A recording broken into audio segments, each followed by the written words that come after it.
aquellas maravillosas revistas, capítulo 52. Nuevo Renault, viejos Citroën y actuales BMW. Normalmente para hacer estos podcasts utilizo más o menos entre 6 y 10 revistas, pero hoy me han bastado 2.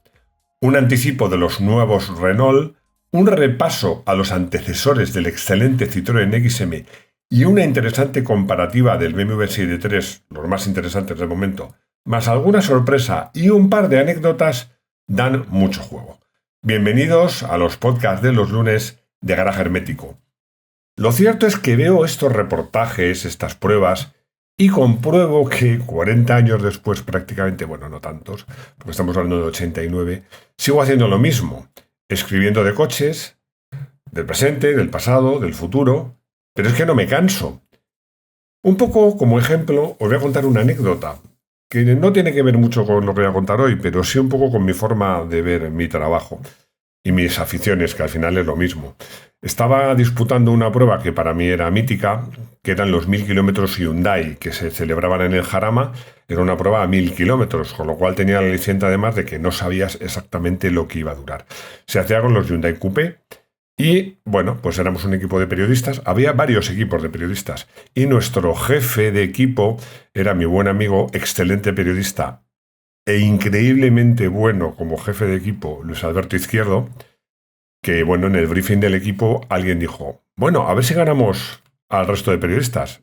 Luis Alberto y yo nos miramos y dijimos, no, aquí no queremos ganar a los periodistas, queremos ganar a todos. Bueno, la carrera fue muy emocionante, conseguimos acabar segundos muy cerca de los primeros en un último turno que me reservó cariñosamente Luis Alberto a mí, porque nos ahorramos una parada, pero el último turno fue muy largo, acabaron las ruedas en las lonas, prácticamente sin frenos. Yo veía que me pasaba todo el mundo y le decía por radio, Luis Alberto, me está pasando todo el mundo. Por supuesto de noche, con frío. Y él me decía, tú mantén el coche en lo negro. Claro, nos ahorramos una parada. No es una parada de Fórmula 1, que son 15 minutos de boxes y 2,9 o 3,1 segundos de parada. Es que para cambiar las ruedas, pues en estos coches se va a quitar 4 tornillos a cada rueda. Bueno, como os digo, quedamos segundos. Y la anécdota, que me estoy enrollando, parece publicidad, pero la anécdota vino cuando acabé la carrera, me dejé el coche, vino Luis Alberto, nos abrazamos y me miró y me dijo, lo único que ha cambiado es el precio de los juguetes. Pues eso. La verdad es que yo sigo con esa ilusión haciendo mi trabajo y con esa ilusión por las carreras, aunque sea viéndolas. En fin, vamos con lo prometido, con algo más de lo prometido, y os dejo lo mejor para casi el final. Estoy delante de una anticipación, espionaje. Realmente podríamos hablar de una súper anticipación, un súper espionaje, porque era muy ambicioso. Ya lo decía el título, los Renault de los 90. Y nos contaba este súper espionaje, anticipación, cómo iban a ser los nuevos R5, los nuevos R5, y acertaba casi en todo. Además, las líneas que se veía el coche camuflado, pero muy poquito, se identificaban perfectamente las líneas, ya se veía cómo iba a ser ese nuevo Renault 5, que nunca fue un Renault 5, fue el Clio, como todos sabéis. También se hablaba del futuro R21, que ya existía, pero se hablaba de la versión de 2 volúmenes. También se hablaba de mecánicas 16 válvulas que se habían probado en varios motores. Se hablaba del futuro Renault 25, que fue el primer coche, al menos en el mercado español, que hablaba, te respondía con voz gangosa y con acento francés, pero te hablaba. E incluso de un R4 que nunca llegó a existir, porque nunca llegó a existir ese R4. Ahora quieren rehacerlo en versión eléctrica, pero en ese momento era un estudio de diseño y ahí está, muy interesante. Pero vamos, ahí no acertamos. Saltamos ahora a una prueba comparativa, como os decía, muy interesante, porque enfrentaba a los BMW Serie 3 más deseados y más codiciados y más vendidos. Os recuerdo que la Serie 3 en este momento, ahora no tanto, pero en este momento era la base de las ventas, era mucho más de la mitad de las ventas, al menos en España, pero creo que en todo el mundo, de BMW. Pero es que en concreto estos modelos que se probaban aquí, que eran los diésel y turbodiesel, denominación oficial 324D y 324TD, y los 318i y 320i, los de gasolina más asequibles, eran la base de esa gama. Bueno, lo cierto es que el título, como os digo, siempre lo digo, que si no puede ser brillante, sé evidente, aquí se quería juntar un poco todo porque se refería a póker de ases. Bueno, y se refería a que estos modelos coincidían en muchas cosas, como la calidad, buen comportamiento. Os recuerdo que no había electrónica y que estos coches eran propulsión trasera, pero en seco e incluso en mojado eran coches muy progresivos. En este caso, sobre todo el 318 con motor 4 cilindros era un coche bastante ligero, con menos peso en el morro, y eso se notaba. De hecho, prácticamente se le daba como ganador de la prueba. Y se decía, pues eso, calidad, comportamiento, motores brillantes en general, pero se reprochaba, como siempre, el precio, los equipamientos, el consumo un poquito elevado del 318, la falta de bajos del 320, hablo de gasolina, y las prestaciones moderadas del diésel y los desarrollos muy largos del 325 TD, que quería buscar unos buenos consumos. Bueno, lo cierto es que estos coches eran magníficos y la verdad a mí me gustaban todos. Confieso que me gustaba por comportamiento el 318, porque como os digo, era un motor de 4 cilindros, menos potente, porque daba 115 caballos, pero bueno, el 320 daba 129, tampoco era para tanto.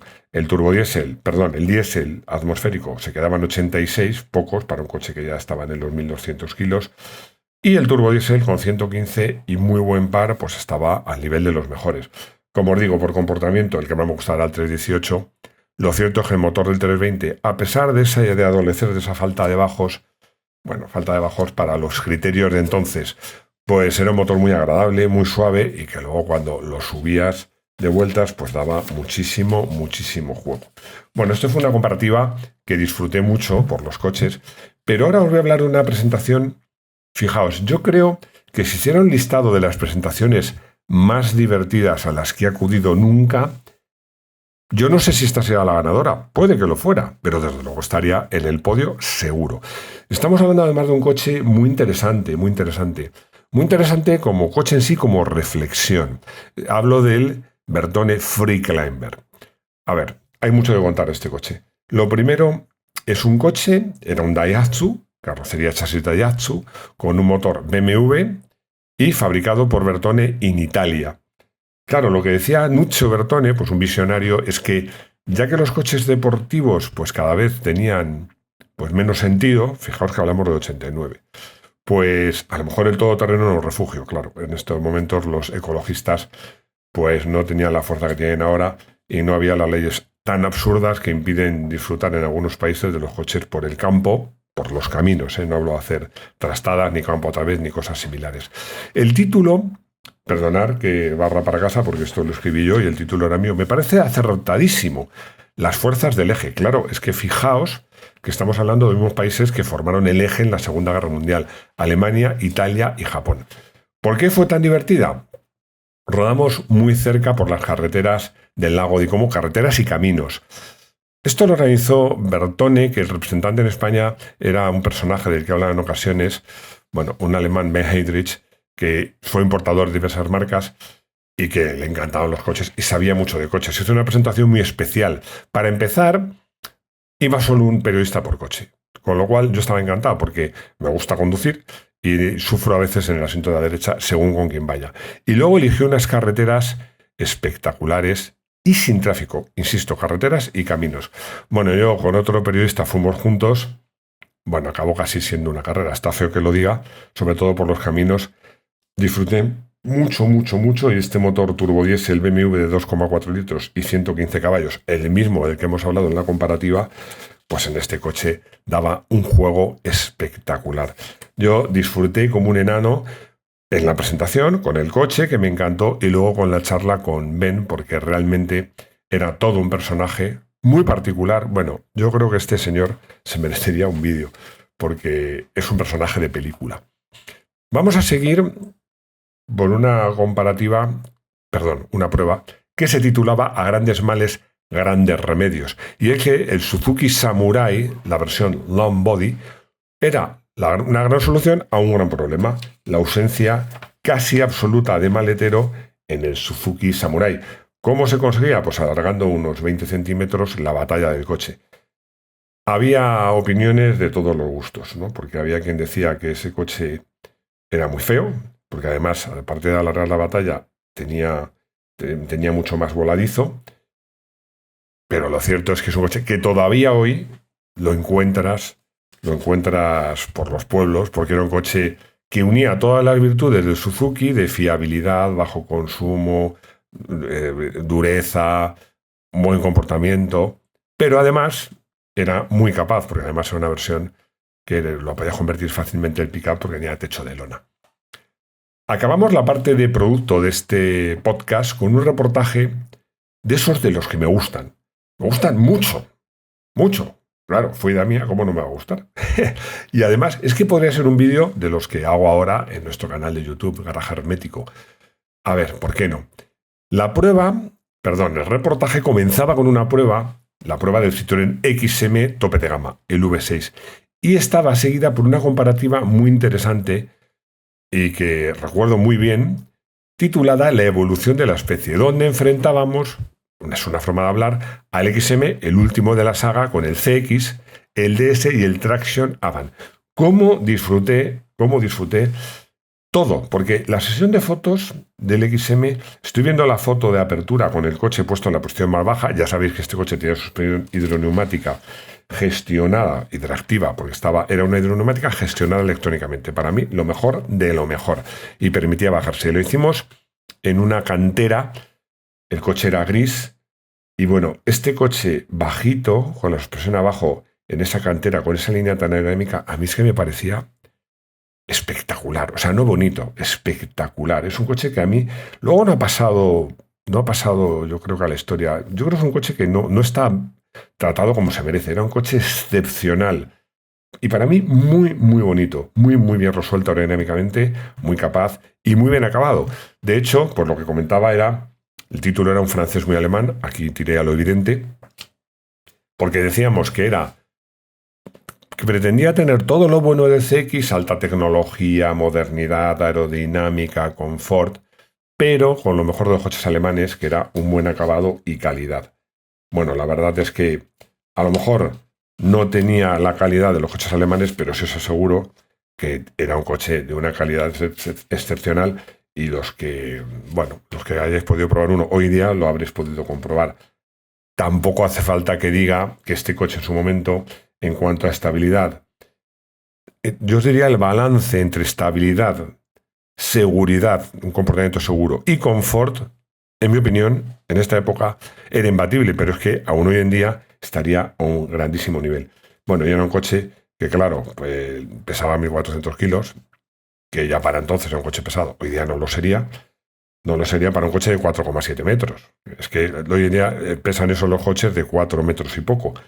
Y tenía 170 caballos de su motor V6 de 3 litros. Bueno, la verdad es que era un coche, yo disfruté mucho. Bueno, los asientos a lo mejor no sujetaban espectacularmente bien en la curva, pero eran confortabilísimos.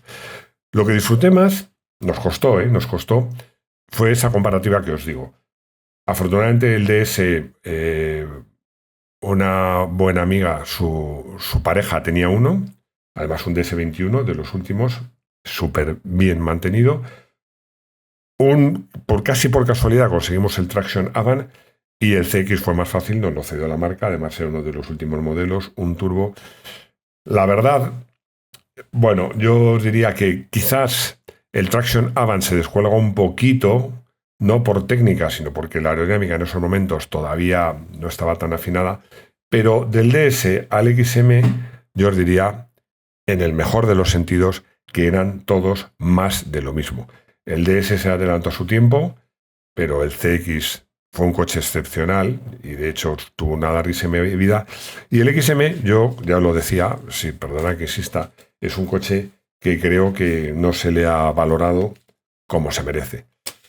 En fin, en cualquier caso, es de esos días que te levantas a trabajar y dices, y encima me pagan esto, que no lo oigan mis jefes de entonces.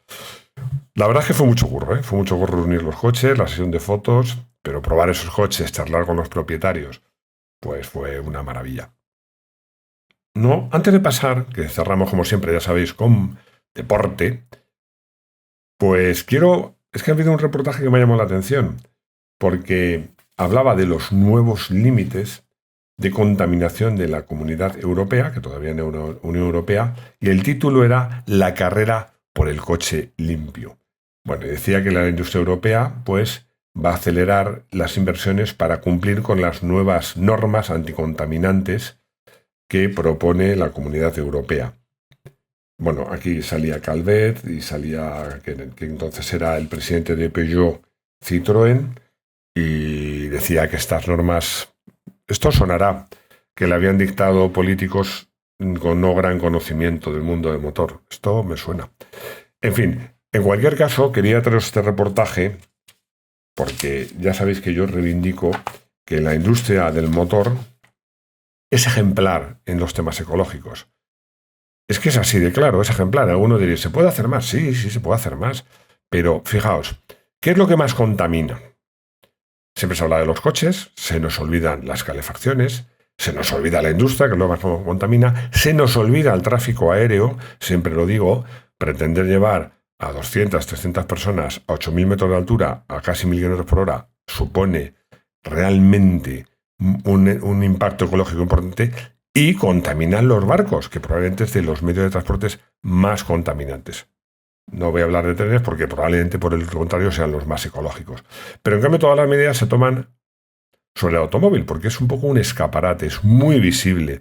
Tú vas en una ciudad, ves esa boina de contaminación y claro, paras detrás de un coche que echa humo y dices, es que los coches cómo contaminan ya, pero es invierno y no te das cuenta de las calefacciones.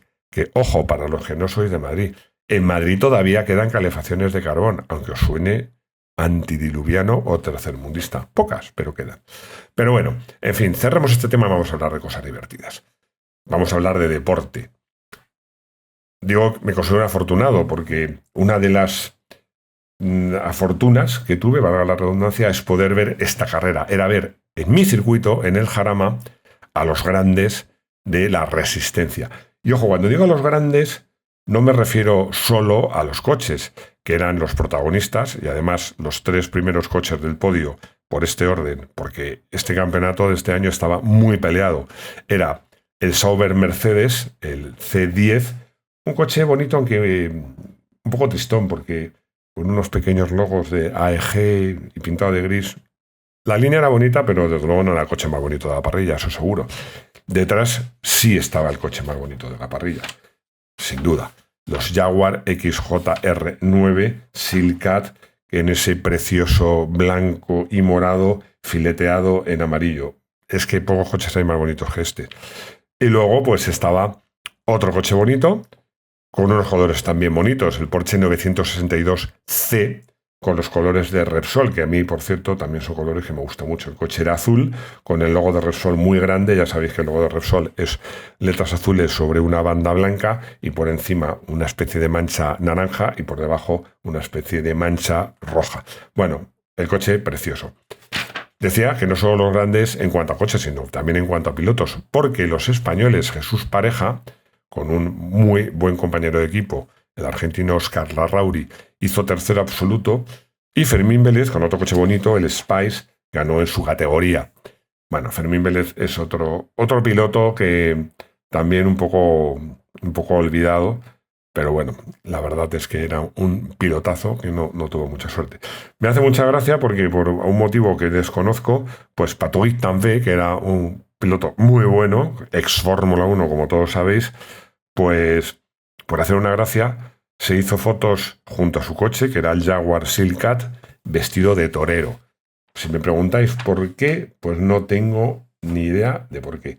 Pero bueno, os recuerdo que los Spice, que eran de la categoría inmediatamente inferior, pues llevaban motor de Fórmula 1, o sea, no categoría inferior, pero eran coches que realmente volaban. Y que, pues, se presentó después de la carrera el Jaguar, el XJR11, que iba a debutar ese mismo año en Brands Hatch, y que, bueno, pues era tan bonito como los demás, porque este realmente era casi igual. Os recuerdo que aparte de los colores y de su afinada línea en cuña, una cosa característica de estos coches es que llevaban las ruedas traseras carenadas. Bueno, y con esto ya llegamos al final de este podcast variado y que, bueno, pues no era mi idea daros envidia, pero la verdad es que me considero afortunado por las cosas que he podido vivir en mi trabajo y he trabajado mucho, sigo trabajando mucho, pero en algo que me gusta, y sobre todo lo que me gusta es teneros a vosotros detrás del micro, detrás de la cámara, animándome, haciendo esos comentarios tan interesantes que me permiten aprender mucho de coches. Siempre os lo digo, os lo aseguro, no contesto todos los comentarios porque es prácticamente imposible, pero os diría que si no todos, me leo casi todos. Todos los días a las 12, antes de irme a la cama, dedico por lo menos media hora a leer comentarios y aprendo un montón. Bueno, y nada más, llegamos al final. Muchísimas gracias por estar ahí, por escucharme, y espero veros de nuevo en los podcasts de los lunes de Garaje Hermético. Hasta pronto.